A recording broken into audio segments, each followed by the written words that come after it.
හිතවතුනි ඔයාගේ මනස, ඔයාගේ සිතුවිලි ඒවා ඇත්තටම ඔයාට අයිතිද? නැත්නම් කවුරු හරි රහසින් ඔයාගේ මොළය මෙහෙයවනවද? ඉතින් මේක හොලිවුඩ් චිත්‍රපටයක් නෙමෙයි.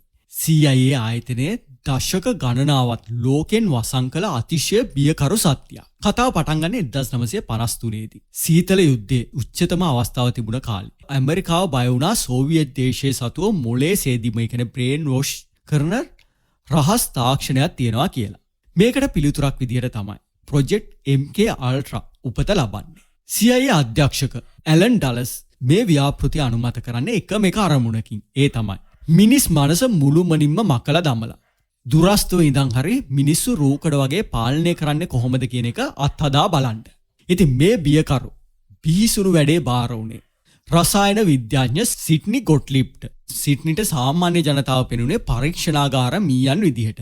CIA සංවිධානයේ රහස්ගතව විශ්වවිද්‍යාලයේ රෝහල් සිරගෙවල් 80කට වඩා මේකට සම්බන්ධ කරගත්තා. මේගොල්ලෝ පාවිච්චි කරපු ක්‍රම හිතාගන්න බැරි තරම් අමානුෂිකයි. ඉතා ප්‍රබල මනෝග්‍රාන්ති ඖෂධ වගේම LSD මිනිස්සුන්ට මිනිස්සුන්වත් දන්නේ නැති විදිහට ලබලා දුන්නා. සමහරුන්ට දවස් 77ක් අකණ්ඩව LSD ලබා දීලා මේගොල්ලන්ට සිහි කල්පනාව නැති කරා. ඖෂධ විතරක් නෙමෙයි හිතවතුනි මොළයට අධිබලති විදුලි කම්පන ලබා දීලා දින ගණනක් අඳුරු කුටිවල සිර කරලා තැබුවා. මේ හරහා මිනිස්සුන්ව මානසිකව බිඳ දැම්මා.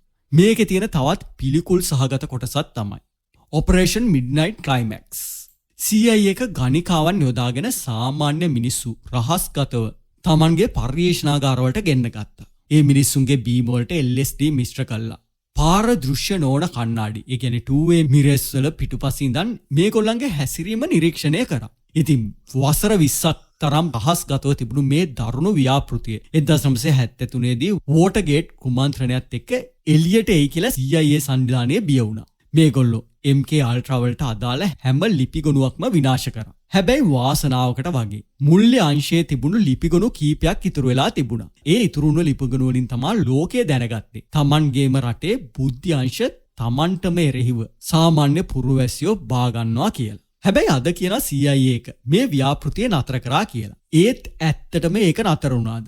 අද ඔයා පාවිච්චි කරන ස්මාර්ට් ෆෝන් එක සමාජ මාධ්‍ය සහ ඇල්ගොරිදම් හරහා අපේ මනස පාලනය කරන අලුත්ම ක්‍රමයේද මේ? ටිකක් හිතන්නකෝ.